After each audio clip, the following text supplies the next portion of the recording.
Hello children. Today I am going to start lesson number 1, our earth, continents and oceans of class 5, subject SST, part 3. Okay, direction on a map यानी मानचित्र पर दिशाएं. The first things we should understand when we look at a map is the direction. पहली बात हमें समझनी चाहिए जब हम मानचित्र देखते हैं वह है दिशा. There are 4 major direction. 4 मुख्य दिशाएं हैं. North, south, east and waste.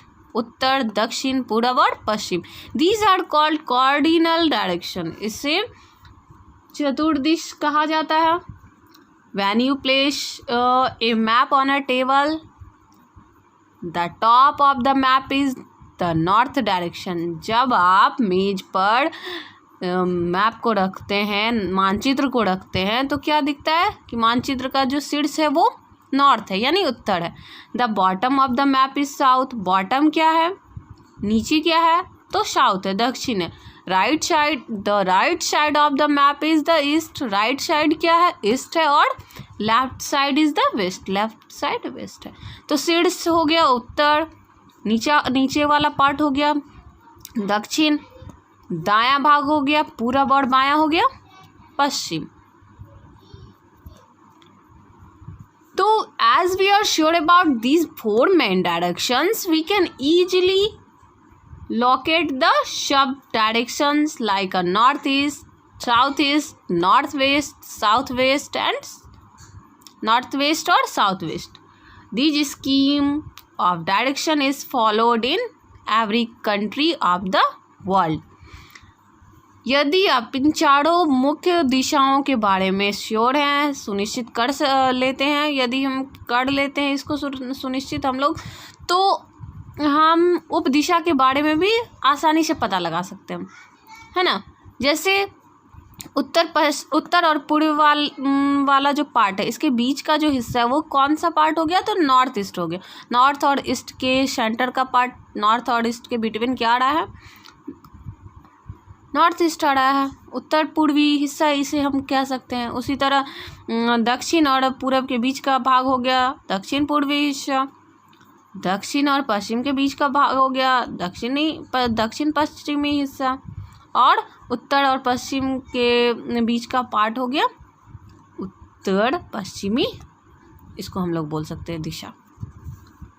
तो ये जो दिशाएं हैं, है ना, निर्देशों की इस योजना का पालन दुनिया के हर देश के मानचित्र में किया जाता है.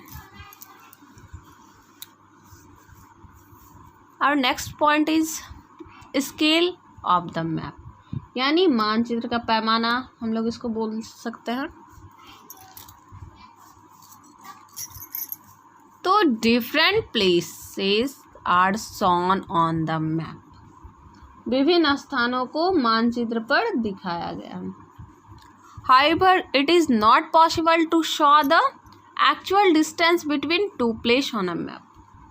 हालांकि मानचित्र पर 2 स्थानों के बीच की वास्तविक दूरी को दिखाना पॉसिबल, मतलब उसकी वास्तविक दूरी को दिखाना पॉसिबल नहीं है, नहीं दिखा सकते हैं, संभव नहीं है.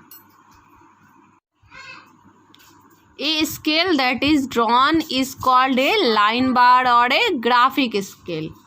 यानी जो एक स्केल जो खींचा जाता है तो उसे लाइन बार या ग्राफिक स्केल कहा जाता है, जो एक पैमाना खींचा जाता है. तो the actual distance between Delhi and Agra is 200 kilometres. Delhi और आगरा के बीच की वास्तविक दूरी 200 किलोमीटर है. However, to show it on a map here as per the scale, the distance between the 2 cities will be 2 centimetre. तो हालांकि इसे मानचित्र पर कैसे दिखाया जाता है, मानचित्र पर जैसे प्रति स्केल 2 शहरों के बीच की दूरी को 2 सेंटीमीटर, यानी 2 शहरों के बीच की दूरी मानचित्र पर कितनी होगी, 2 सेंटीमीटर होगी, है ना. इन अदर वर्ड्स 100 किमी on the ground is represented by 1 centimetre on the map और 1 सेंटीमीटर रेशियो 100 किलोमीटर। तो भूमि पर 100 किमी और नक्शे पर 1 सेंटीमीटर के द्वारा दर्शाया जाता है। यानी ज़मीन पे अगर हम 100 किलोमीटर नापते हैं, 100 किलोमीटर यानी कोई भी ज़मीन को नापते हैं, उसको 100 किलोमीटर में दर्शाते हैं, और उसी को हम नक्शा पे कितने में दर्शाते हैं, तो 1 सेंटीमीटर, 1 सेंटीमीटर में, 1 सेमी में। तो this ratio between the distance on the map and the distance on the ground is called the scale of the map. यानी तब मानचित्र, हम लोग बोल सकते हैं मानचित्र पर दूरी और जमीन पर दूरी के बीच के अनुपात को मानचित्र का पैमाना कहा जाता है ना। दोनों के बीच का अनुपात दिखाया जा रहा है, जैसे 1 सेमी मतलब 1 सेंटीमीटर अनुपात 100 किलोमीटर। तो यही जो ये जो रेशियो है, ये जो अनुपात है, इसी को हम लोग क्या बोल सकते हैं, यानी इसको हम लोग बोल सकते हैं स्केल ऑफ द मैप, यानी मानचित्र का पैमाना। According to scale there are 2 type of maps. Scale के अनुसार से, पैमाने के अनुसार से मानचित्र 2 प्रकार के होते हैं। Large scale maps indicate small areas like अ लोकेलिटी और कॉलोनी विथ ग्रेट डिटेल्स। तो बड़े पैमाने पर नक्शे छोटे क्षेत्र का संकेत देते हैं, जैसे एक इलाका, कॉलोनी का बड़ा विवरण, बड़े विवरण के साथ किसी भी इलाका और कॉलोनी का वो संकेत देते हैं। और guide maps of a city और town are the large scale maps. यानी किसी शहर या नगर का मार्गदर्शक मानचित्र बड़े पैमाने का नक्शा होता है। Small scale maps saw large area like a country और कॉन्टिनेंट विथ फ्यूअर डिटेल्स। छोटे पैमाने पर मानचित्र, छोटे पैमाने पर नक्शा क्षेत्र यानी क्षेत्र को दर्शाता है, बड़े क्षेत्र को दर्शाता है। छोटे पैमाने पर का जो नक्शा होता है वो लार्ज एरिया को दर्शाता है, बड़े क्षेत्र को दर्शाता है। जैसे कम विवरण के साथ देश और महादेश को, क्या है ना यहाँ कि फ्यूअर डिटेल्स, यानी कम विवरण के साथ देश और महादेश के लार्ज, जैसे देश और महादेश जैसे लार्ज एरिया को, बड़े क्षेत्र को वो दिखाता है। They provide general information of a large area. साथ ही वे हमें एक सामान्य जानकारी देते हैं, बड़े क्षेत्र का एक सामान्य जानकारी हमें मुहैया कराते हैं। तो स्मॉल स्केल मैप्स, इसके बारे में हम लोग जान लिए। अब आगे बढ़ते हैं। All maps have a scale in one corner which help us to measure the actual distance between any 2 place. सभी मानचित्र के एक कोने में एक पैमाना होता है जो किन्हीं 2 स्थानों के बीच की वास्तविक दूरी को मापने में हमारी मदद करता है। अब है कलर्स ऑन अ मैप, यानी मानचित्र पर रंग। Different colours are used to show various things on a map. मानचित्र पर विभिन्न रंगों का उपयोग विभिन्न चीज़ों को दर्शाने के लिए किया जाता है। Generally, maps follow a common scheme of colors. For example, on a physical map, water bodies are shown in blue, plains or lowlands are shown in green, highlands are shown in brown. तो आमतौर पर नक्शे रंग का एक सामान्य योजना का अनुसरण करते हैं। यानी एक सामान्य योजना का अनुसरण क्या होता है, नक्शा पे रंग का होता है। जैसे कि उदाहरण के लिए on a physical map water bodies are shown in blue, यानी जैसे भौतिक मानचित्र पर जल निकाय नीले रंग में दिखाया जाता है। जल निकायों को नीले रंग में दिखाया जाता है, नीले रंग से दर्शाया जाता है। प्लेन्स और lowlands are shown in green, मैदान और तराई हरे रंग में दिखाया गया है। Highlands are shown in brown, और पहाड़ी इलाका को भूरे रंग में दिखाया गया है।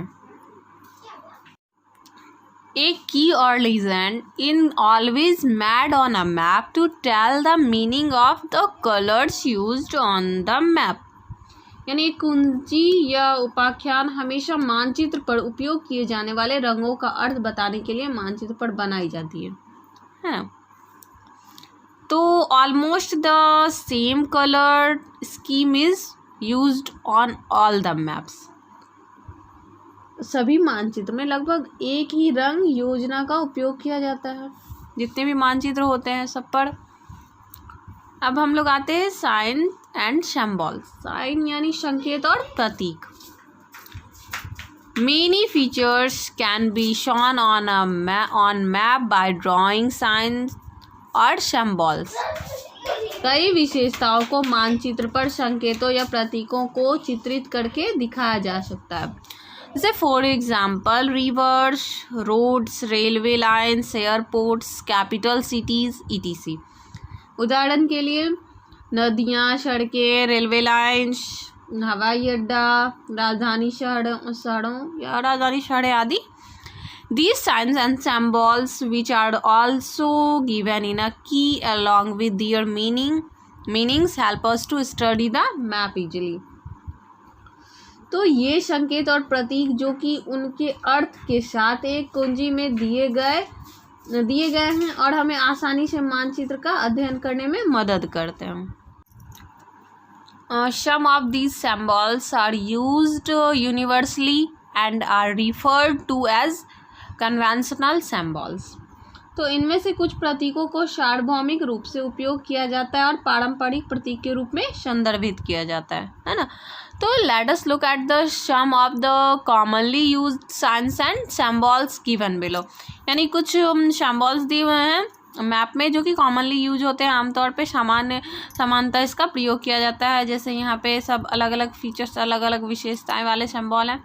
टावर के लिए कौन सा सिंबल होता है, लाइट हाउस के लिए कौन सा, ब्रिज के लिए कौन सा सिंबल यूज़ किया जाता है, पावर लाइन के लिए, बाउंड्री के लिए, रिवर के लिए। तो ये सब अलग अलग सिंबल्स का यूज़ किया गया है मैप में। So student, it is the third part of this lesson. I will meet you with the next part where we will solve these questions. Okay.